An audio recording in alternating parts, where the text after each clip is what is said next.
మాజీ ముఖ్యమంత్రి బీఆర్ఎస్ అధినేత కేసీఆర్ పొలాల బాట పట్టారు. ఎండిపోతున్న పంటలను స్వయంగా పరిశీలించేందుకు పొలం బాట పట్టారు బీఆర్ఎస్ అధ్యక్షుడు కేసీఆర్. నష్టం తీవ్రత ఎక్కువగా ఉన్న జనగామ, సూర్యాపేట, నల్గొండ జిల్లాలలో పర్యటించిన ఆయన పొలం గట్ల మీద రైతులతో ముచ్చడించారు. వారి బాగోగులు అడిగి తెలుసుకున్నారు. ఎర్రవల్లి వ్యవసాయ క్షేత్రం నుంచి రోడ్డు మార్గంలో జనగామ జిల్లాకు బయలుదేరిన కేసీఆర్ కు అడుగడుగున బీఆర్ఎస్ శ్రేణులు ఘన స్వాగతం పలికాయి. బీఆర్ఎస్ నాయకులతో కలిసి ధరావన్ తండాలో ఎండిపోయిన పంటలను పరిశీలించిన కేసీఆర్ రైతులను పరామర్శించారు. తమ గోడుకు కేసీఆర్ ముందుకు వెళ్లబోసుకున్నారు. రైతులు తమను ఆదుకోవాలని మొరబెట్టుకున్నారు. జనగామ జిల్లా నుంచి నేరుగా సూర్యాపేట జిల్లా తుంగతుర్తి నియోజకవర్గానికి వెళ్లారు కేసీఆర్. వెలుగుపల్లిలో ఎండిన పంటలను పరిశీలించిన కేసీఆర్ రైతులతో మాట్లాడి ధైర్యం చెప్పారు. గత ఏడాది ఇదే సమయంలో పంటలు పచ్చగా కలకల్లాడేమని గుర్తు చేశారు. అయితే జిల్లాల పర్యటన సందర్భంగా కేసీఆర్ ప్రయాణిస్తున్న బస్సును ఎన్నికల కోడ్ కారణంగా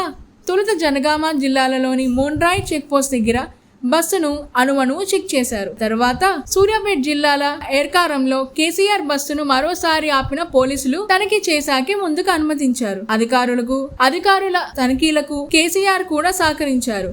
కేసీఆర్ పర్యటనలో బీఆర్ఎస్ ఎమ్మెల్యేలు, మాజీ మంత్రులు, ఎంపీ అభ్యర్థులు పాల్గొన్నారు. Please subscribe Pragna Media. Please like, share, subscribe to Pragna Media. Pragna Media, please do like, share and subscribe. Please subscribe to Pragna Media. Please like, share and comment if you like the video. Pragna Media.